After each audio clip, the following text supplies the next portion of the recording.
하나님은 영이시니 예배하는 자가 영과 진리로 예배할지니라. 하나님 아버지의 부르심을 받들어 이 자리에 나와 예배드리는 주의 자녀들의 예배를 기뻐받아 주시옵소서. 진실된 마음과 정직한 영으로 삼위일체 하나님의 성호를 찬양하며 예배드릴 때 하나님이시여 영으로 임재하여 주시사 주님만 주실 수 있는 평강과 기쁨이 저희 심령 가운데 가득 넘치게 하여 주시옵소서. 감사드리며 우리 주 예수 그리스도의 이름으로 기도드립니다. 아멘.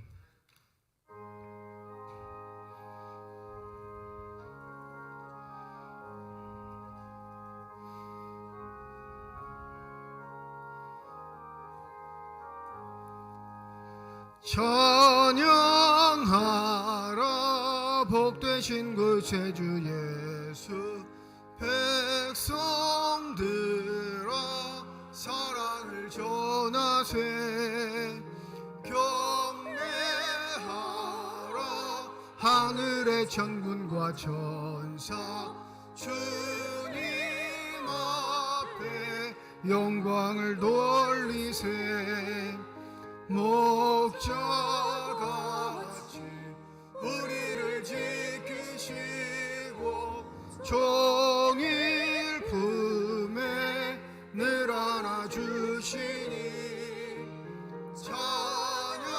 찬양하라 높으신 권세를 찬양. 찬양 찬양 영원히 드리세. 찬양하라 복되신 그 새 주 예수. 우리 대신 죽임을 당했네. 구주 예수 영원한 구원의 소망. 경배하며 겸손히 절하세. 찬양하라 우리 죄 지신 예수. 그의 사랑 한없이 크셔라. 찬양하라 높으신 권세를 찬양. 찬양 찬양 영원히 드리세. 찬양하라 복되신 그 새 주 예수. 천사들아 즐겁게 찬양해. 구주 예수 영원히 다스리시니 면류관을 주 앞에 드리세.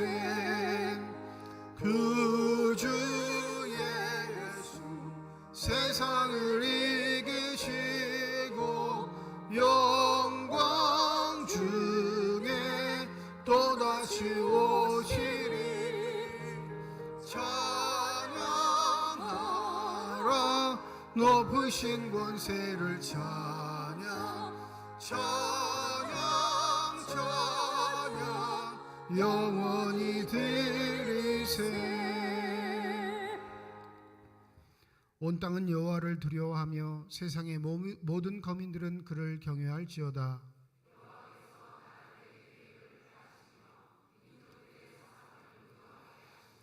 여호와의 계획은 영원히 서고 그의 생각은 대대에 이르리로다.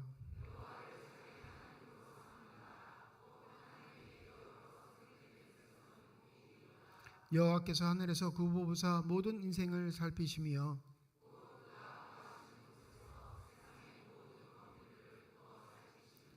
많은 군대로 구원 얻은 왕이 없으며 여호와는 그를 경외하는 자 곧 그의 인자하심을 바라는 자를 살피사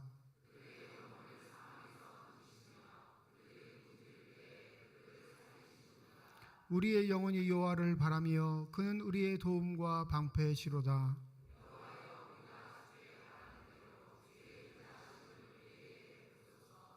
아멘. 지난 한 주간 동안의 삶을 되돌아오며 주님 앞에 참회의 기도를 드립니다.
만일 우리가 우리 죄를 자백하면 그는 미쁘시고 의로우사 우리 죄를 사하시며 우리를 모든 불의에서 깨끗하게 하실 것이라. 나는 전능하신 아버지 하나님 천지의 창조주를 믿습니다. 나는 그의 유일하신 아들 우리 주 예수 그리스도를 믿습니다. 그는 성령으로 잉태되어 동정녀 마리아에게서 나시고 본디오 빌라도에게 고난을 받아 십자가에 못 박혀 죽으시고 장사된 지 사흘 만에 죽은 자 가운데서 다시 살아나셨으며 하늘에 오르시어 전능하신 아버지 하나님 우편에 앉아 계시다가 거기로부터 살아있는 자와 죽은 자를 심판하러 오십니다. 나는 성령을 믿으며 거룩한 공교회와 성도의 교제와 죄를 용서받는 것과 몸의 부활과 영생을 믿습니다. 아멘.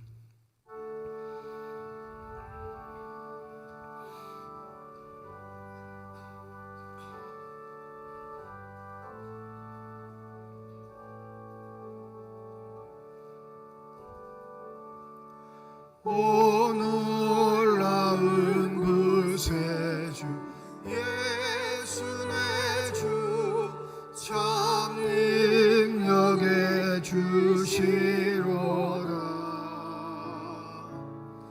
큰 바위 밑 안전한 그곳으로 내 영혼을 숨기시네.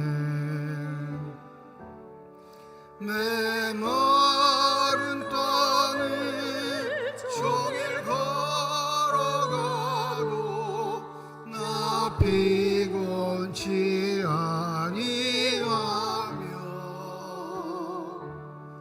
저 위험한 곳 내가 이를 때면 큰 바위에 숨기시고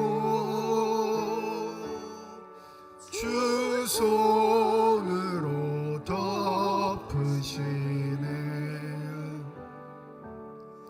오 놀라운 구세주 예수 내 주 내 모든 짐 벗기시네. 죄악에서 날 끌어 올리시며 또 나에게 힘 주시네. 메마른 땅을 종일 걸어가도 나 피곤치 아니하며 저 위험한 곳 내가 이를 때면 큰 바위에 숨기시고 주 손으로 덮으시네.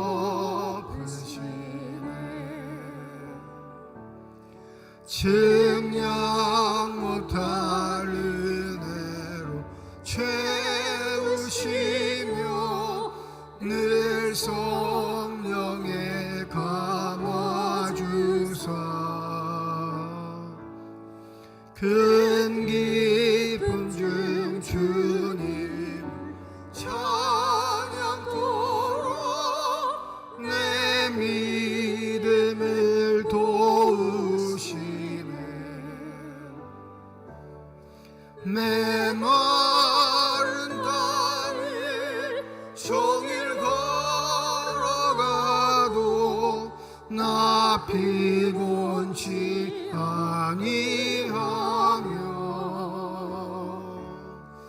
저 위험한 곳 내가 이를 때면 큰 바위에 숨기시고 주 손으로 덮으시네. 주 예수님 공중에 임하실 때 나 일어나 맞이하리. 그 구원의 은총 노래하리. 저 천군과 천사 함께 메마른 땅을 종일 걸어가도 나 피곤치 아니하며 저 위험한 곳 내가 이를 때면 큰 바위에 숨기시고 주 손으로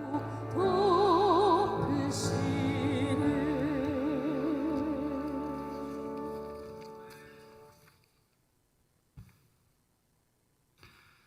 사랑이 많으시고 은혜가 풍성하신 하나님 아버지, 지난 한 주일 동안도 우리를 보호하여 주셨다가 오늘 귀하고 복된 주일에 주님의 성전으로 불러주시고 영과 진리로 예배 드리게 하시니 감사합니다. 사랑이 많으신 주님, 지난 한 주간의 삶을 되돌아봅니다. 주님의 거룩한 백성으로 세상을 살아가야 하는데 썩어지면 없어질 무가치한 것에 마음을 두고 살았음을 고백합니다. 주님의 은혜로 살기보다는 내 뜻과 내 의지대로 살았기에 좌절과 실패를 거듭하며 살았습니다. 육신의 정욕으로 성령을 거슬려 행한 모든 죄악들을 용서해 주시길 기도합니다. 사랑의 주님, 험악한 세상을 살아갈 때에 근심, 걱정, 염려에 살지 않게 하시고 사람들과의 관계 속에서 서로 사랑하게 하시고 사탄에 유혹되지 않고 말씀에 의지하여 믿음으로 승리하는 삶을 살게 하여 주시길 기도합니다. 나라를 위해 기도합니다. 우리 나라를 사랑하시는 하나님, 6월 보훈의 달을 맞이하여 이 나라를 지키기 위해 위한 선국 선녀들의 고귀한 희생을 잊지 않게 하시고 대통령을 비롯한 모든 위정자들에게 백성을 잘 보살피며 정치를 잘할 수 있도록 지혜와 능력을 주시옵소서. 당리 당략에 우선치 않게 하시고 이 땅의 불의와 다툼이 사라지고 하나님의 정의와 공의가 이루어질 수 있도록 도와주시길 기도합니다. 한국 교회를 사랑하시는 하나님, 피로 값주시고 사유신 한국 교회를 붙들어 주시고 주님 앞에 교회가 두렵고 떨림으로 주님의 음성을 듣게 하셔서 굶주리고 방황하는 영혼을 향한 주님의 마음과 눈물을 알게 하시고 말씀과 기도로 거룩함을 회복하여 생명을 살리는 일에 최선을 다하는 교회가 되길 기도합니다. 우리 교회를 위하여 기도합니다.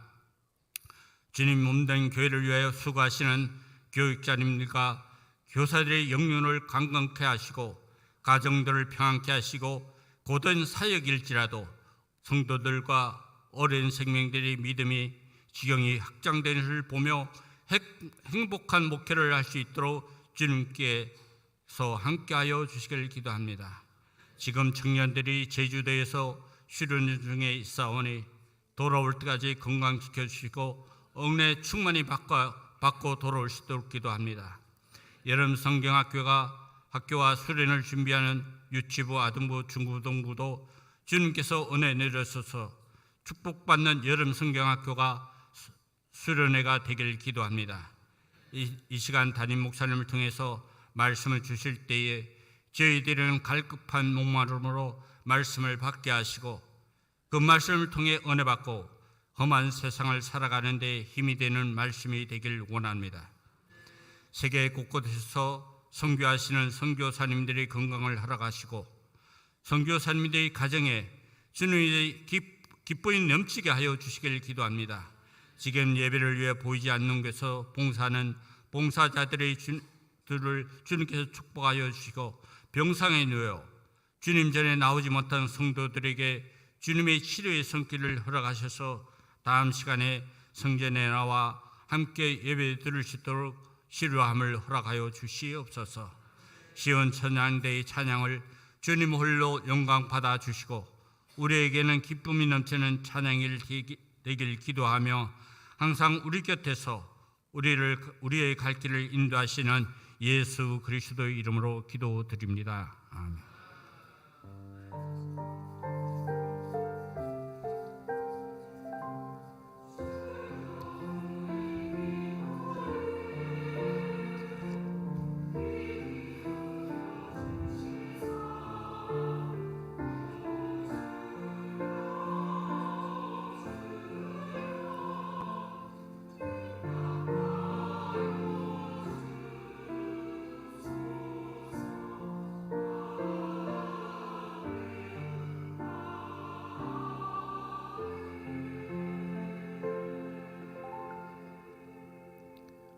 성령 강림 후 네 번째 주일 우리에게 주신 하나님의 말씀입니다. 구약성경 시편 69편 16절에서 18절까지의 말씀, 신약성경 마태복음 10장 24절에서 33절까지의 말씀입니다.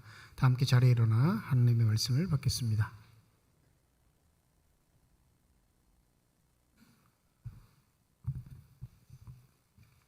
오늘 우리에게 주시는 하나님의 말씀입니다. 여호와여, 주의 인자하심이 선하시오니 내게 응답하시며 주의 많은 긍휼에 따라 내게로 돌이키시소서. 주의 얼굴을 주의 종에게서 숨기지 마소서. 내가 환난 중에 있사오니 속히 내게 응답하소서.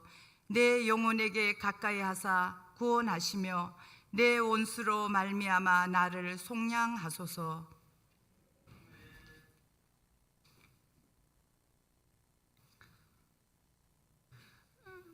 제자가 그 선생보다 또는 종이 그 상전보다 높지 못하나니 제자가 그 선생 같고 종이 그 상전 같으며 족하도다. 집주인을 바알세불이라 하였거든 하물며 그 집 사람들이라. 그런즉 그들을 두려워하지 말라. 감추인 것이 드러나지 않을 것이 없고 숨은 것이 알려지지 않을 것이 없느니라. 내가 너희에게 어두운 데서 이르는 것을 광명한 데서 말하며 너희가 귓속말로 듣는 것을 집 주위에서 전파하라. 몸은 죽어도 영혼은 능히 죽이지 못하는 자들을 두려워하지 말고 오직 몸과 영혼을 능히 지옥에 멸하실 수 있는 이를 두려워하라. 참새 2마리가 한 아사리온에 팔리지 않느냐? 그러나 너희 아버지께서 허락하지 아니하시면 그 하나도 땅에 떨어지지 아니하리라. 너희에게 머리털같이 다 세신 바 되었나니 두려워하지 말라. 너희는 많은 참새보다 귀하니라. 누구든지 사람 앞에서 나를 시인하면 나도 하늘에 계신 내 아버지 앞에서 그를 시인할 것이요, 누구든지 사람 앞에서 나를 부인하면 나도 하늘에 계신 내 아버지 앞에서 그를 부인하리라. 하나님께서 이 말씀을 통하여 우리에게 은혜 주시기를 원합니다.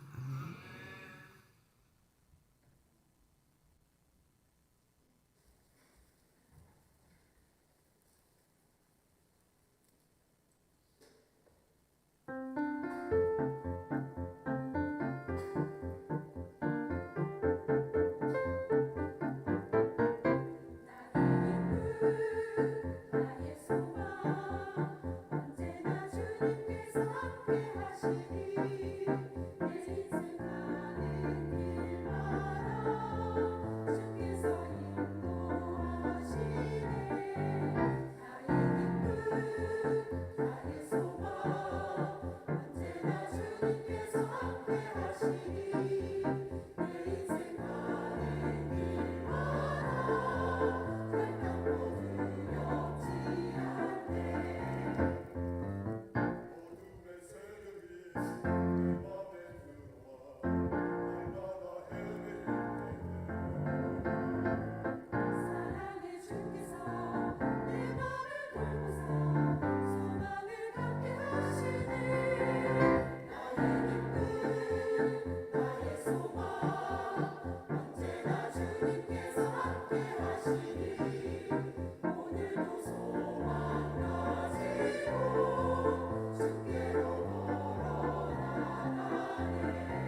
아멘.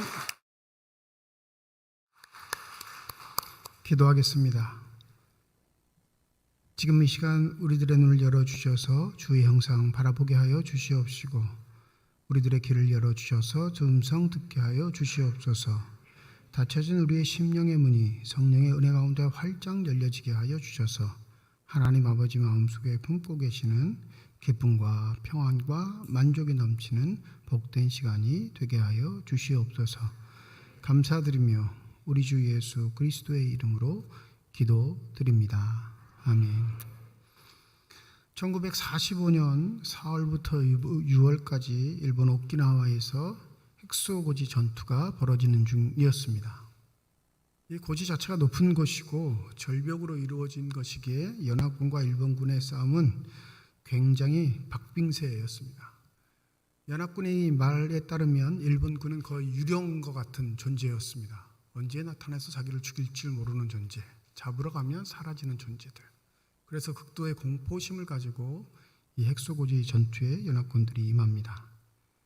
종전을 얼마 남지 않았죠. 8월이면 일본이 항복할 때니까. 그런 일본의 반격이 어마어마했던 겁니다. 뿐만 아니라 전투하는 땅은 일본 땅입니다. 미군이 쳐들어와 자기들을 죽이는 일을 그대로 눈두고 볼 수 없던 상황. 근데 이 전쟁에 총을 지니지 않은 한 명의 군사가 있습니다. 자신을 지킬 수 있는 가장 기본적인 도구, 또 동료들을 지킬 수 있는 도구, 총을 거부하고 입대한 사람, 데스몬드 도스입니다. 종교적 신념에 의해서 나는 사람을 죽일 수는 없습니다. 그러나 병역에 참여하고 전쟁에는 참가하겠습니다. 훈련소부터 엄청난 핍박을 받습니다. 조롱, 비아냥, 사람들 심지어는 구타까지 당하고 갇히기까지 합니다. 상급 장교들이 회유합니다. 그냥 나가라. 경역의 의무를 하지 않아도 되니까 너는 그냥 돌아가면 좋겠다. 그는 종교적인 신념은 사람을 죽이지 않는 것, 총을 들지 않는 것. 전쟁에서도 자기는 필요한 존재라 끝끝내 우겨가며 결국엔 이 오키나와에서 벌어지고 있는 헥소고지 전투에 참여하게 됩니다. 전세는 미군에게 불리해졌고 후퇴할 상황이 됐을 때 그의 동료들은 일본군에 의해서 하나둘씩 죽어갑니다. 총은 지닐 수 없었기에 동료들을 살릴 수 있는 방법이 없어 의무병으로 참가했던 이 데스몬드 도스는 직접 자신의 동료들을 어깨에 걸쳐매고 절벽을 내려와서 한 명 한 명씩 피난을 시킵니다. 생각해 보세요. 총알이 빗발같이 떨어지는 곳. 언제 누가 등장해서 자기를 죽일지 모르는 그곳에 아무런 무장 없이 무려 75명의 생명을 구해내고 본토로 귀국합니다. 이 데스몬드 도스는 사이비 종교자였습니다. 재림교 출신이에요. 근데 사이비 종교임에도 불구하고 그는 하나님의 말씀이 사람을 죽이는 것이 아니라 살리는 것이라 믿고 전쟁터에 그 종교적 신념으로 임했던 사람입니다. 이것을 영화로 만든 게 멜 깁슨이라는 배우, 감독이 되어서 이 헥소고지라는 영화를 만들어냈습니다. 2016년에 우리나라에서 상영됐는데 오늘 6.25 당일이죠. 오늘 기념하셔서 한번 가족들과 모여서 이 헥소고지라는 영화를 한번 보시는 것도 괜찮을 듯 합니다. 양심적 병역 거부자, 즉 나의 양심에 빗대어 사람을 죽이는 기술을 익히지도 않고 사람을 죽이지도 않겠다라는 자기의 신념 때문에 피해를 보는 사람들이 우리나라에도 있었습니다. 여러분도 잘 아시겠지만 종파로 따지면 여호와의 증인들이에요. 한 해 수백 명의 청년들이 교도소에 갑니다. 언제나 이 양심적 병역 거부자의 재판은 대법원에서 유죄를 인정받았습니다. 상소에 상소를 거듭해도 늘 언제나 유죄. 병역법 88조 1항 위반으로 해서 이들에게 내려지는 형량은 예외 없이 징역 1년 6개월입니다. 바로 징역형은 때리지 않아요. 여러분 재산상 손해도 맞게 만들어요. 처음 한 번 거부할 때는 벌금형, 두 번째도 벌금형, 두 번의 기회를 줍니다. 근데 이 벌금형을 받는다고 병역이 해제되는 게 아니고요. 다시 그 다음에 영장이 날라와요. 그러니까 수백만 원씩, 수천만 원씩 계속 벌금을 부담하는 부담을 갖고 있습니다. 그래도 병역을 거부할 때는 재판 과정에서 실형을 선고합니다. 징역 1년 6개월. 법으로 의하면 3년 이하의 징역에 처한다 하는데 왜 징역 1년 6개월을 내리냐면 이 징역 1년 6개월을 받아 교도소에 가면 출소했을 때 병역이 면제가 됩니다. 그러니까 재판관들도요. 그 사안에서 고민하다가 1년 6개월의 징역을 처하는 거죠. 2018년 11월이었습니다. 대법원이 이 양심적 병역 거부자, 우리 눈으로 하면 이단인 여호와의 증인들에게 무죄를 최초로 선고합니다. 선고의 내용은 이렇습니다. 대체 복무로 그것을 도입한다 할지라도 국가의 안전 보장을 지키는 공익은 충분히 달성할 수 있다. 그러니 나라가 대체 복무의 일들을 행하는 게 마땅하다. 최초였습니다. 2018년.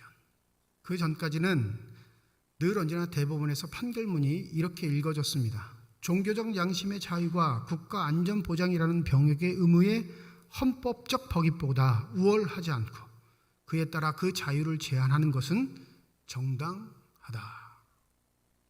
개인의 양심적인 자유와 국가의 공익을 앞설 수는 없다. 제한을 받더라도 그것은 판결이 정당하다라는 거죠. 우리는 이단이라고 하는 이 사람들 수십 년 동안이라 청년들의 삶의 시간들을 저당 잡아 결국에는 나라의 법 체계를 바꿨습니다. 지금은 이 종교적 신념에 의해서 양심적 병역 거부를 하는 자들은 판사들이 판결을 해가지고 대체 복무를 할 수 있도록 열어주고 있습니다.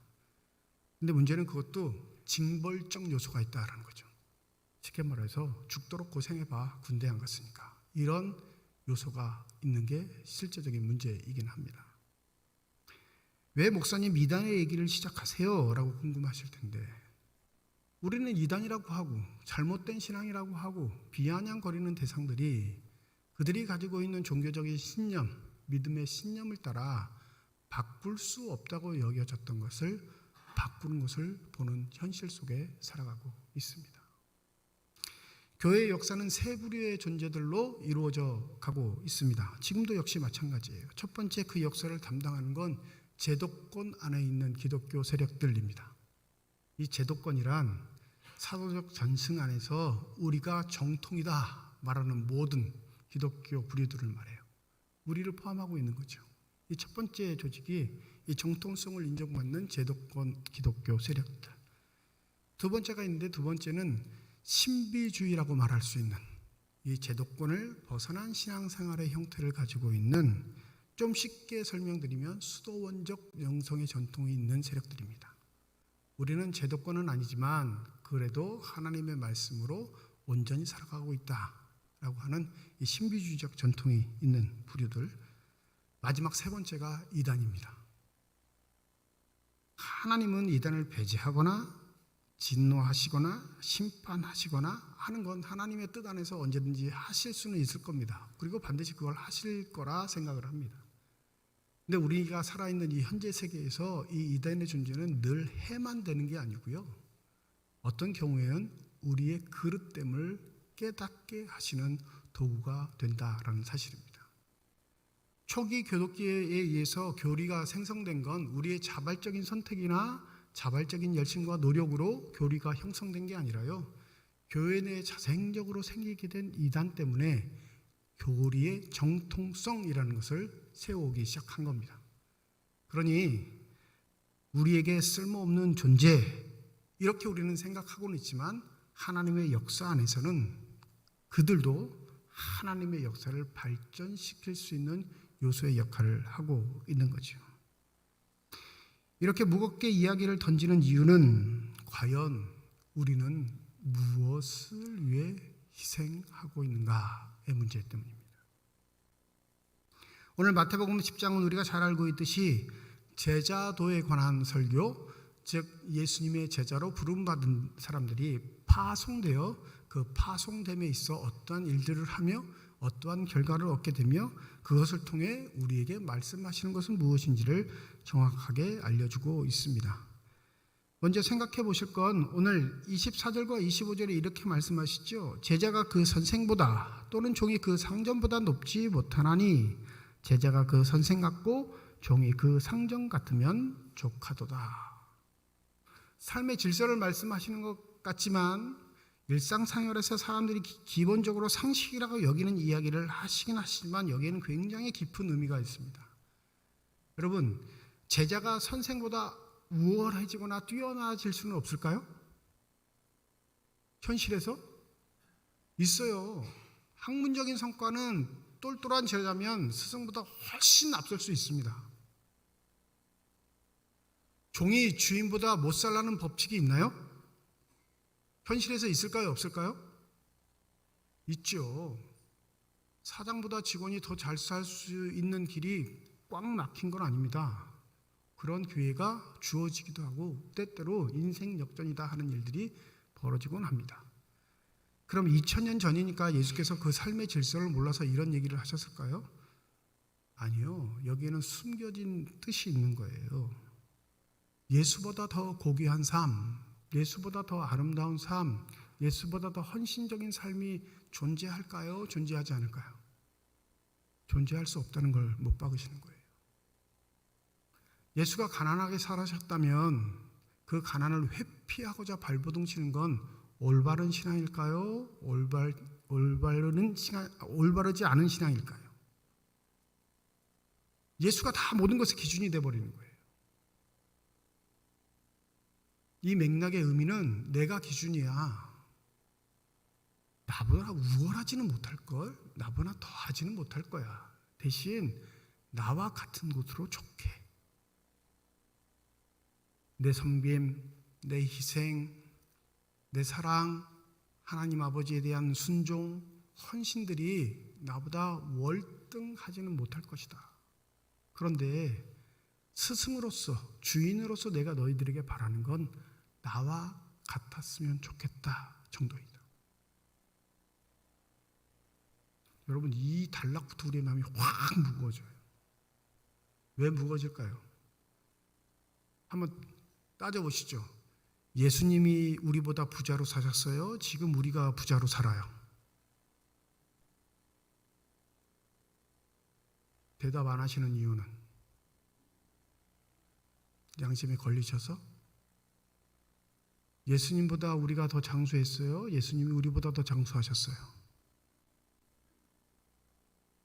예수님이 자신의 이름을 딴 후손들을 남기셨나요? 여전히 우리는 후손들을 남기고 있나요? 누가 더 월등한 삶을 살고 있죠? 우리가 그러고 있어요. 스승보다 제자가, 주인보다 종이 우월한 삶을 살고 있습니다. 그럼에도 불구하고 왜 우리의 삶엔 불평불만이 그렇게 많을까요? 여기에 흠집 놀라신다면 여러분 조심하셔야 합니다. 내 신앙생활에 예수를 닮고자 하는 제자도의 삶은 관심이 없고 구경꾼으로 살아가는 게 더 좋기 때문에 흠집 놀라는 거예요. 오늘 마태복음 10장은 제자로 부름받아서 제자의 사명을 감당해야 할 자들에게 권능과 권세를 주시고 여러 가지 말씀을 주시는 단락이니까 너희들이 나를 본받기를 원한다면 이렇게 살아. 이게 맞아. 라는 걸 정확하게 알려주는 부분입니다. 그러니까 24절과 25절은 우리에게 뭘 말씀하시냐면 내가 기준이 되는 삶, 예수를 기준으로 두고 사는 삶에 자신의 삶을 비추어 볼 때 정확하게 내 삶의 형국들을 알아갈 수 있다라고 말씀하십니다. 25절에 구체하지만 한 구절을 더 붙이세요. 집주인을 바알세불이라 하였거든 하물며 그 집 사람들이랴. 야, 나를 귀신의 왕이라고 부르더라. 나를 귀신의 왕이라고 부르면 너희들은 볼 거 다 봤지. 이 말씀이 무슨 말씀인지 아시죠? 복음서에서 예수께서 말씀으로 귀신 들린 사람들을 쫓아냅니다. 말씀 한마디로 손도 대지 않고 역사적인 사건이에요. 종교적 지도자들은 한 번도 행할 수 없었고 본 적도 없는 일들이 예수 앞에서는 늘 일상으로 일어납니다. 그런데 이걸 인정할 수 없으니까 그 예수 행위를 인정하게 되면 자신들이 머리 숙이고 그 밑으로 들어가야 되니까 자신들이 가지고 있는 모든 것들을 다 내려놓고 가야 되는 일이 벌어지니까 예수를 비난하게. 뭘 비난하죠? 야, 귀신 들렸네. 왕귀신이 들렸어. 그러니까 쪼무라기 귀신들은 다 도망가지. 용어가 멋있어서 바알세불이죠. 좀 가격하게 말하면 귀신 들린 놈이에요. 왕귀신 들린 놈. 제자들에게 그 말을 하는 겁니다. 야, 내가 귀신 들린 놈이라고 인정받으면 너희들은 어떻겠니? 내가 지금 권세와 능력을 줬는데. 그러니 하나님 아버지께 받은 바 권세와 능력 가지고 딴 생각, 딴짓 할 생각하지 말고 내 제자가 되거들랑 내 말에 집중하고 내 가치를 같이 나눌 수 있는 삶이 되기를 말씀하시는 겁니다. 이 앞달락에 보면 조금 우리를 답답하게 하는 말이 있는데 잘 아시겠죠? 16절에 보면 이런 말이 있습니다. 보라, 내가 너희를 보냄이 양을 이리 가운데 보낸 갑도다. 그러므로 너희는 뱀같이 지혜롭고 비둘기같이 순결하라. 저는 아직 좀 덜 돼서 이 16절 읽을 때마다 열이 확 올라옵니다. 여러분은 어떠실지 모르겠지만 되게 고상한 말씀처럼 들리는데 이거 현실적으로 딱 쉽게 번역해 보면 우리들은 양이라는 거예요. 근데 예수께서 어디로 보내요? 이리한테 보내겠대요. 이리 가운데로 보낸대요. 그러면 이 양은 살 수 있을까요? 살 수 없을까요? 그래도 0.000 몇 프로의 살 가망은 있다 생각하시는 분 손 들어보세요. 100% 죽는 거예요. 말을 고상하게 써서 그렇지, 야, 내가 너희들 보낼 텐데 다 죽을 거야. 여기까지는 딱 좋아요. 그러면 차라리 여기까지면. 왜? 전쟁에 총칼 들고 싸우러 나가는 사람들은 죽기를 각오하고 나가는 거예요. 국가를 위해서, 내 가족들을 위해서, 내 사랑하는 사람들을 위해서 죽기를 각오하고 나가는 이들은 왕왕 있습니다. 근데 전쟁과 좀 다른 이유는 전쟁에 나갈 때 지려고 나갈까요? 이기려고 나갈까요? 이기려고 나가죠. 근데 예수의 말씀 뭐예요? 니네 나가면 죽을 거야. 다른 말로 하면 니네 나가면 질 거야. 그럼 보내지 말아야지 주님이지. 보내시면서 이런 말씀을 하신단 말이에요. 나가기도 전에. 그리고 죄송합니다 이렇게 말씀드려서 더 열받는 건 뒷구절이에요. 너희는 뱀과 같이 지렸고 비둘기같이 순결하라. 이걸 죽음에 내모시면서 뭐라고 하시는 거예요? 지혜로워 순결해라 이렇게 말하면 이 죽음을 모면하라는 걸까요? 아니면 잘 죽으라는 걸까요? 네? 이 본문이 한 번도 이상하지 않으셨어요? 우리 삼척중앙교회 와서 제가 제일 힘든 게 뭐냐면 제가 말하는 걸 태어나서 처음 듣는 것처럼 저를 쳐다보시는 거예요. 성경은 많이 읽으셨는데 꼭 난생 처음 어떻게 저런 말을 하지 하는 눈동자로 저를 쳐다보시는 거예요. 문장의 이치가 그렇잖아요. 양이면 이리 앞에 가면 늑대 앞에 가면 다 죽습니다. 100%. 그러면 그걸로 그냥 단락지으면 그나마 용서는 되는데 뭐라고 하세요? 뱀같이 지혜롭고 비둘기같이 순결하라. 그럼 죽이려는 거예요? 살려는 거예요? 더 더불어 막 우리를 열받게 하는 거는 갈 때는 돈도 갖고 가지 마, 신발도 가져가지 마, 보따리도 챙기지 마 그러면서 가라고 하면서 그 가는 대상이 일일 뿐더러 더 어렵게 지혜롭고 순결하라고 말합니다. 우리가 생각하는 지혜는 위험이 닥치면 그 위험을 어떻게 해야 합니까? 대비하는 게 지혜죠. 죽음이 내 앞에 왔으면 그 죽음을 대비하는 게 지혜로움입니다. 그러니 우리는 그걸 누가 가르쳐주지 않아도 본능적으로 그렇게 위험을 무릅쓰는 일이 만약에 생긴다면 그 위험을 극복할 수 있는 방법들을 생각해내는데 예수가 말하는 지혜는 그게 아니에요. 왜요? 유월절 어린 양 되셨던 예수 그리스도께서는 어떻게 하셨죠? 지혜롭지 못하셨나요? 순결하지 못하셨어요? 근데 놀랍게 그는 십자가의 죽음을 맞이했습니다. 지혜가 없어서 하나님 앞에 인정받지 못해서 예수가 말하는 건 그거예요. 내 죽음이 너희 죽음이 되기를, 내 순종의 삶이 너의 순종의 삶이 되기를. 세상이 깨우치는 지혜가 아닌 하나님이 깨우치시는 지혜를 갖기를, 살아있는 게 승리가 아니라 죽음이 승리가 될 수 있는 신비를 깨닫기를. 그게 제자의 삶이라는 것을 강조하고 있는 겁니다. 우리는 안 되죠. 본능적으로 그게 안 돼요. 그래서 우리가 지닌 것들을 하나하나 내려놓으라 하신 겁니다. 강제적으로 명령하시는 거예요. 내려놔봐. 너희들이 준비한 것 가지고 사는 것인지 아니면 준비하지 않아도 하나님께서 사시게 하시는지. 너희들이 살려고 발버둥 치는 건 결국엔 누군가를 희생하고 죽이는 일의 연속이라는 것을 하나님이 깨닫게 해 주신 것을 정확하게 예수는 알고 계셨습니다. 우리가 주님의 말씀을 신뢰하지 못하는 것, 온전히 받아들이지 못하는 것, 그것에 순종하지 못하는 건 두려움의 대상이 있기 때문에 그렇습니다.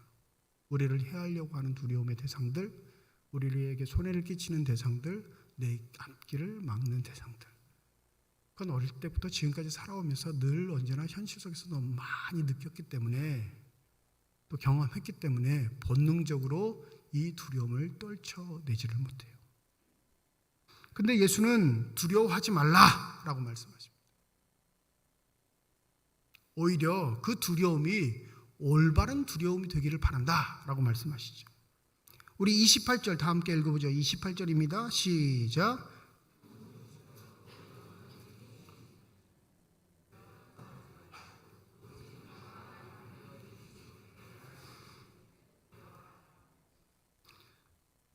이 세상의 존재들, 우리의 가치를 폄하하고 우리의 생명의 상태를 위협하고 우리의 삶의 테두리들을 점거하며 위협하는 세력들을 두려워하지 말고 누구를 두려워하래요? 하나님을 두려워하라 말씀하세요. 하나님을 두려워하게 되면 그 두려움 때문이 아니라 우리들이 세상에서 느끼는 두려움들을 넘어설 수 있는 신비를 하나님께서 은혜로 허락해 주신다는 것을 말씀하고 계십니다. 우리는 자꾸 두려움과 싸워서 이기려고 해요. 그걸 용기라고 말할 때가 있습니다. 그런데 여러분, 그 두려움도 세력이고요, 용기도 세력이에요. 좀 쉽게 설명하면 두려움도 힘이고요, 용기도 힘입니다. 그러면 이 두려움보다 용기가 더 클 때는 어떡하죠? 두려움을 이기죠. 용기가 더 큰 힘이니까. 근데 이 한 번 이겼던 용기가 더 큰 두려움을 만나면 무슨 일이 벌어질까요? 더 이상은 용기가 낼 수 없습니다. 세력과 세력과의 싸움이 아니에요. 예수가 말씀하시는 두려워하지 말라는 너희들이 지니고 있는 세력과 힘의 결집이 아닌 하나님의 일하심의 방식, 하나님이 우리를 부르심의 방식에 순종할 때 너희들의 삶의 자리에 있는 두려움은 사라진다라고 말씀하십니다. 어릴 적 기억이 있으신지 모르겠는데 저 어릴 적엔 전교인 수련회라는 걸 했어요. 교회에서. 그러면 아버지 어머니 이렇게 같이 수련을 갑니다. 아마 경기도 가평쯤이었던 것 같은데 저녁이 되면 사람들이 너무 많으니까 샤워실에서 샤워하는 건 생각지도 못해요. 그리고 저희 아버님이 지혜로우신 건지 늘 언제나 저녁 때가 되면 씻으러 샤워실로 가신 게 아니라 냇가로 가셨어요. 물이 흐르는 곳. 어린 마음에는 밤에 저녁에 해 졌을 때 그 냇가로 가는 게 쉬운가요? 쉽지 않은가요? 쉽지 않죠. 혼자 가라면 절대 못 갑니다. 그러니까 아버지하고 가죠. 손 붙잡고. 초등학생이었을 때. 자, 이 초등학생의 지혜로움은 뭘까요? 초등학생의 지혜로움. 아버지는 야 씻으러 가자 이렇게 손 잡으셨는데 초등학생이 지혜롭다고 랜턴을 준비해요. 그죠? 그리고 혹 달라들지도 모르는 짐승 때문에 몽둥이도 준비합니다. 이게 지혜로운 걸까요? 그렇게 생각하세요? 랜턴과 몽둥이를 준비한 건 자신의 길에 무엇인가 두려운 존재가 등장할 걸 이리 예측하는 겁니다. 그리고 대비하는 거죠. 근데 그 예측과 대비가 두려움을 몰아낼까요? 몰아내지 못해요. 한 발짝 한 발짝 전전긍긍해요. 가장 지혜로운 방법은 뭔지 아세요? 아버지의 손을 잡고 그냥 따라가는 거예요. 누굴 신뢰하죠? 아버지를 신뢰하는 겁니다. 우리의 신뢰는 이 아버지가 내 안전을 보장할 거야. 이 정도 선이에요. 우리가 말하는 믿음의 신뢰는 이 아버지가 나를 붙잡고 가서 세수도 다 시켜주실 거고 올 때도 안전하게 데려다 주실 거야. 우리가 바라보고 있는 믿음은 여긴데 예수는 한 발짝 더 나가시는 거예요. 어떻게 나가셔요?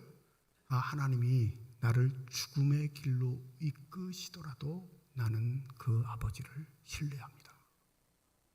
그게 진정한 제자의 믿음이라 우리에게 말씀하십니다. 그럼 우리는 이렇게 항변하죠. 아니, 우리가 죽으면 주님의 일은 누가 하나요? 우리가 그렇게 빨리 죽을 것 같으면 주님의 일은 누가 이루죠? 그러니까 예수께서 말씀하시는 거예요. 뭐라고 하셔요? 26절, 감추인 것이 드러나지 않을 것이 없고 숨은 것이 알려질 것이 않을 것이 없으니라. 27절에 이렇게 말하셨죠. 너에게 어두운 곳에 이르는 것을 광명한 데서 말하며 너희가 귓속말로 듣는 것을 집 위에서 전파하라. 이 말의 본뜻은 너희들의 행함과 열정과 열심이 하나님의 의를 이루는 것이 아니라 하나님 그분이 스스로 이루셔. 그러니 그 걱정은 하지 마. 그 핑계대고 순종하지 않을 생각하지 말고 그 결과까지도 누구에게 맡기라는 거예요? 하나님 아버지께 맡기라는 거예요. 제가 여태껏 교육자 생활하면서 가장 충격적으로 들었던 공기도가 있는데 아직도 기억나요. 주님, 우리가 가난하게 살면 하나님의 영광을 가리는 일이오니 하나님 우리를 부유하게 하셔서 하나님 영광 받으시옵소서. 공예배 때 대표자가 했던 기도예요. 우리가 가난한데 왜 하나님이 영광을 못 받으시죠? 우리가 아프고 병들고 죽으면 하나님의 영광이 가려지는 건가요? 하나님의 이름으로 기치를 걸고 사업을 시작하는데 쫄딱 망하면 하나님 영광이 가려져요? 여러분, 그건 하나님 아무 상관없어요. 우리의 욕심이죠. 편협한 우리의 이기심을 채우기 위한 변명일 뿐이에요. 정말로 정직한 기도면 주님의 뜻이면 흥하는 것도 주님의 뜻이면 망하는 것도 오직 주님의 뜻만 나의 삶에서 이루어지기를 소원합니다. 믿으십니까? 이게 진정한 기도의 제목이에요. 순결하라 라는 말은 바로 거기에 있는 겁니다. 예수의 순종, 그것은 죽음의 길로 걸어가는 일이었음에도 불구하고 예수는 철저하게 하나님 아버지를 신뢰합니다. 그리고 그 제자들을 보내실 때 뭐라고 하시냐면 그 예수에 걸맞는 제자들로서 철저한 순종이 있을 때에 제자는 제자로서의 역할을 감당한다. 우리에게 말씀하고 있는 겁니다. 싫으시면 어쩔 수 없어요. 이 말씀이 무겁고 부담스럽고 내 삶에선 이루어지지 않기를 바라면 어쩔 수 없습니다. 여러분, 제자는 제자의 삶의 도리가, 무리는 무리의 삶의 도리가 있어요. 예수를 따른다고, 예수를 따라다닌다고 다 제자인 건 아니에요. 어떤 사람은 예수가 병 고쳐 주시는 것 때문에, 어떤 사람은 예수의 설교 때문에, 어떤 사람은 예수가 나눠주는 오병이어 때문에, 어떤 사람은 예수의 외모 때문에, 어떤 사람은 예수의 인품 때문에 따라다니는 사람이 있었을 겁니다. 근데 제자는 딱 한 길밖에 없어요. 두려워할 것을 두려워하고 두려워하지 말아야 할 것들을 두려워하지 않는 자들. 좀 다른 말로 하면 33절이지요. 누구든지 사람 앞에서 나를 부인하면 나도 하늘에 계신 내 아버지 앞에서 그를 부인하리라. 삶의 자리에서 하나님 아버지를 시인하는 자, 삶의 자리에서 하나님 아버지를 부인하는 자, 그건 내 입술로 말하는 게 아니라요, 그 말씀이 이끄는 대로 내 삶이 이루어지지 않을 때 벌어지는 일이라는 사실입니다. 6.25 발발 73주년이 되는 주일입니다. 전쟁의 상흔을 아직도 가지고 계신 분들이, 그 피해와 고통을 당하시는 분들이 여전히 현존해 계시는 사회에 우리가 살고 있습니다. 다시는 이 끔찍한 일이 벌어지지 않는 것이 온 국민의 마음이고 또 삶의 태도입니다. 그러면 이 일이 벌어지지 않고자 우리가 노력한다면 어떤 방법이 있을까요? 세금 더 많이 내는 것, 좋은 무기 많이 사는 것, 우리 자녀들 국방의 의미를 다 할 수 있도록 적극 지원하는 것, 힘과 힘과의 싸움에서 늘 언제나 이길 수 있도록 더 큰 힘을 갖는 것, 그게 하나님이 원하시는 방법이 아니면 우리의 믿음의 사람은 무슨 결정을 내려야 하겠습니까? 부디 73주년 맞이하는 이 6.25 날, 우리들의 삶의 질서와 태도들 때문에 더 빨리 이루어질 수 있었던 가장 값지고 고귀한 것들을 늦추고 있는 것은 아닌지 생각해보는 귀한 시간이 되시기를 소원합니다. 전쟁이 일상이 되는 세월에 우리가 살고 있습니다. 비행기 타고 몇 시간만 가면 전쟁터에 우리가 도착할 수 있는 그런 시절을 보내고 있음에도 불구하고 우리의 마음은 왜 이리지 느긋한지요? 하나님의 제자들로서, 하나님의 사람들로서 마땅히 우리의 삶의 자리에서 펼쳐보아야 할 그 순종의 삶이 우리의 삶의 모습에 보이지 않는다면 우리는 예수를 따라다니는 무리일 뿐 예수의 제자는 될 수 없습니다. 작은 것 때부터 실천하시기 바랍니다. 내가 사랑하는 공동체 안에서, 내가 사랑하는 가족들 안에서, 나와 함께 어우러 살아가는 이웃들 안에서 내가 주님의 제자가 되어 죽어가는 삶이 무엇인지, 그 죽음에도 합당하게 나를 적극적으로 이끌어 갈 수 있는 힘의 원동력은 무엇인지. 바울은 우리에게 이렇게 말합니다. 내가 지금 육신 안에 살고 있는 삶은 나를 사랑하사 나를 위하여 자기 자신을 버리신 하나님의 아들을 믿는 믿음 안에서 사는 것입니다. 그 믿음은요, 내 안에 예수가 계셔서 예수가 이끄시는 대로 살아가는 삶입니다. 부디 저와 여러분의 삶이 두려워할 것을 두려워할 줄 알고 두려워하지 않아야 할 것을 두려워하지 않으며 하나님의 순종하시는 복된 삶이 되시기를 주님의 이름으로 축원드립니다. 기도하겠습니다. 자본주의 세상에서 돈이 없는 건 죽음입니다. 그걸 우리는 늘 보고 있습니다. 그래서 생명을 얻기 위해 우리는 주님께 돈을 달라 말을 합니다. 하나님이 주신 생명보다 우리가 유지하고 싶은 생명에 더 관심이 많기 때문입니다. 건강이 우리의 생명을 지키기에 건강이 없으면 곧 죽음을 의미합니다. 그래서 우리는 하나님께 건강을 달라 기도합니다. 그게 참 생명의 삶처럼 여기기 때문에 그렇습니다. 그런데 정작 진리신 하나님을 생각하지 않는 삶, 그 말씀에 순종하지 않는 삶은 어떠한 삶이겠습니까?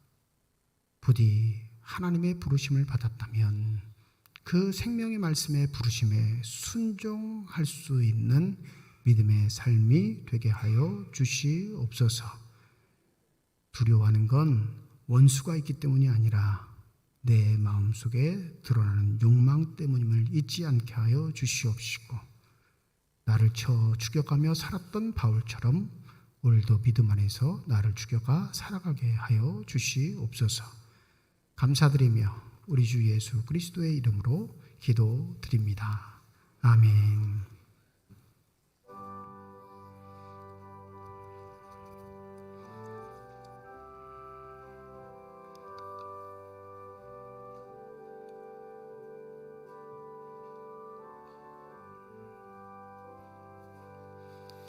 이 세상에 근심된 일이 많고 참 평안을 몰랐구나. 내 주 예수 날로라 부르시니 곧 평안히 쉬리로다.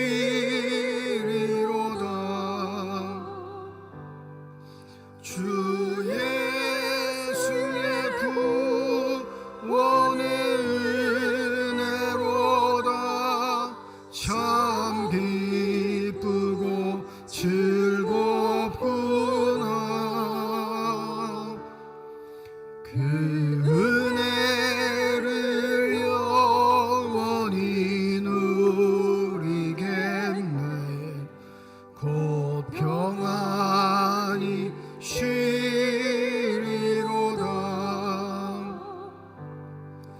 이 세상에 죄악될 일이 많고 참 죽을 일 쌓였구나. 내 주 예수 날 건져 주시오니 곧 평안히 쉬리로다. 주 예수의 구원의 은혜로다. 참 기쁘고 즐겁구나. 그 은혜를 영원히 누리겠네. 곧 평안히 쉬리로다.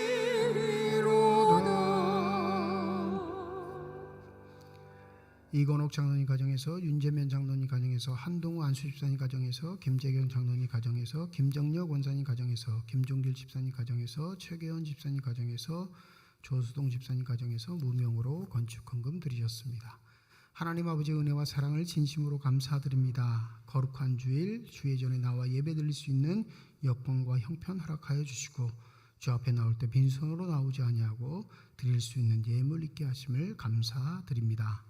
이 예물이 쓰여지는 곳 하나님의 사랑이 널리 증거되게 하여 주시옵시고 하나님의 이름으로 심겨지게 될 때 30배, 60배, 100배의 결실을 통해 여전히 우리를 통해서 일하고 계시는 살아계신 하나님의 권세와 능력이 나타나는 아름다운 예물이 되게 하여 주시옵소서.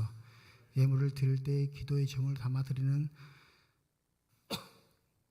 개인과 가정을 주님께서 지켜보아여 주시옵시고 우리의 기도에 응답하시는 하나님, 우리의 삶의 자리에 찾아와 우리를 어루만져 주시옵시고 어떠한 경우에도 우리의 마음의 욕심과 욕망 때문에 주님 외면하지 않고 믿음의 눈을 들어 주님 바라보며 살아갈 수 있는 신실한 삶들이 되게 하여 주시옵소서.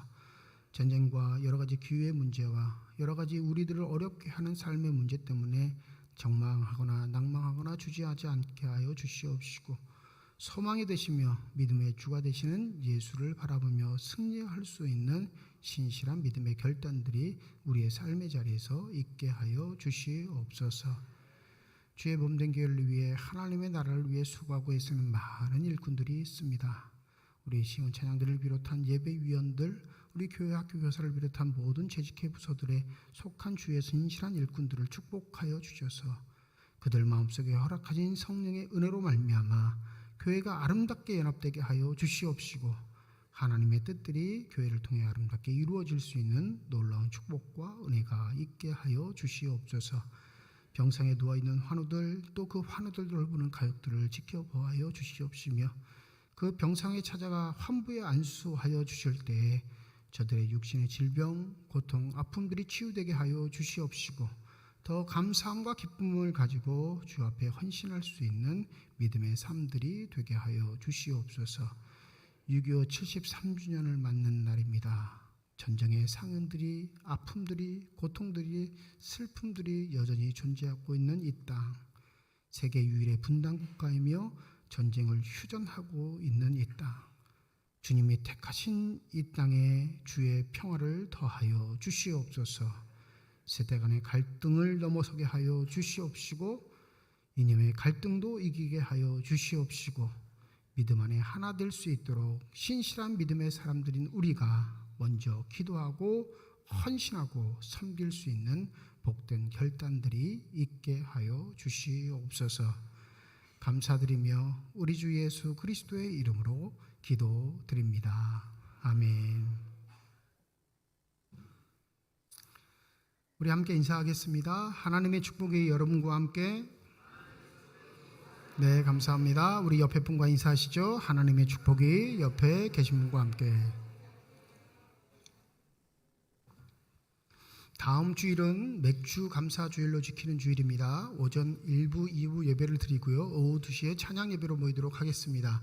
오늘 주보에 보시면 맥주 감사 헌금 봉투 넣어드렸는데 한 주간 동안 기도하시면서 반년 동안 나에게 베푸셨던 하나님의 은혜를 생각하시며 감사 헌금 정성껏 준비하셔서 예배에 오시길 바랍니다.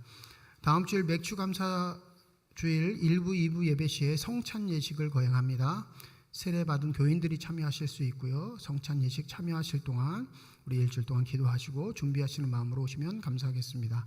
금요교대 이번 주 금요일 저녁 9시 본당에서 모입니다. 오늘 2부 예배를 마치고 본당에서 6.25 기념 예배를 드립니다. 여전도 연합회 주관으로 드리니까 우리 여전도 회원들 또 관심이 있으신 분들 함께 예배에 참여하시면 감사하겠습니다. 이번 주 대신방 화요일 건지구역, 목요일 한양구역입니다. 세가족부 모임은 오늘은 모이지 않고요. 다음 주일 2부 예배에 모이도록 하겠습니다. 착오 없으시기 바랍니다. 남양동 경로식당이 이번 주 목요일 12시 교회 식당에서 진행이 됩니다. 우리 안내, 서빙, 설거지 봉사하실 분들 자원봉사자입니다. 좀 시간을 내주셔서 함께 섬겨주시면 감사하겠습니다. 박성욱 집사님 생일 감사해서 오늘 강단장신 예쁘게 준비해 주셨습니다. 우리 집사님 앞길 위해 자녀들 위해 하나님의 축복이 함께 하시기를 주님의 이름으로 축원드립니다. 이제 다 함께 다리 일어나셔서 결단 찬양 하나님께 드리겠습니다.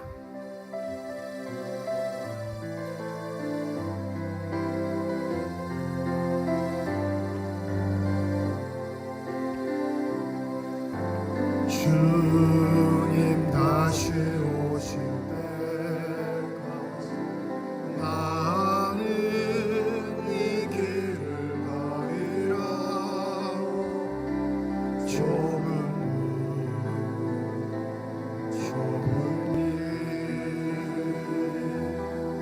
나의 십자가 지고 나의 마음을 뜻에서 나는 주님을 보이라. 영광의 내 주님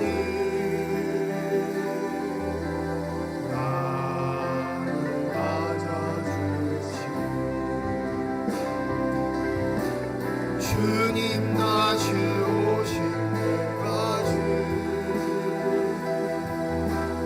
나는 일어나 달려가리라. 주의 영광 온 땅 덮을 때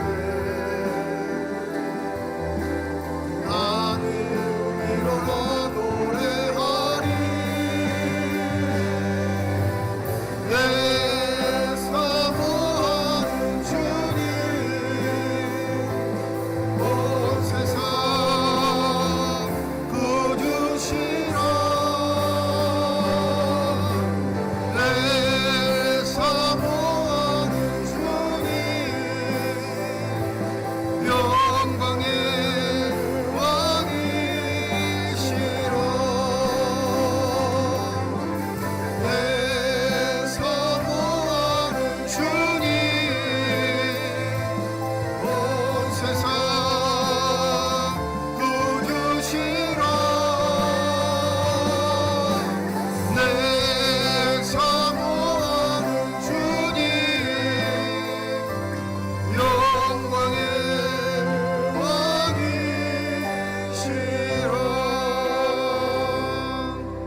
이제는 우리 주 예수 그리스도의 은혜와 하나님의 사랑과 성령의 교통하시고 내주하시고 역사하시고 충만하심이 주님이 지극히 사랑하셔서 이 땅 가운데 선택하신 주님의 거룩한 자녀들 위에와 이들의 가정과 일터와 앞길 위에 6.25 73주년을 맞이하며 주 앞에 평화를 간구하는 대한민국 위에 이제로부터 영원토록 함께 하시기를 간절히 축원하옵나이다. 아멘.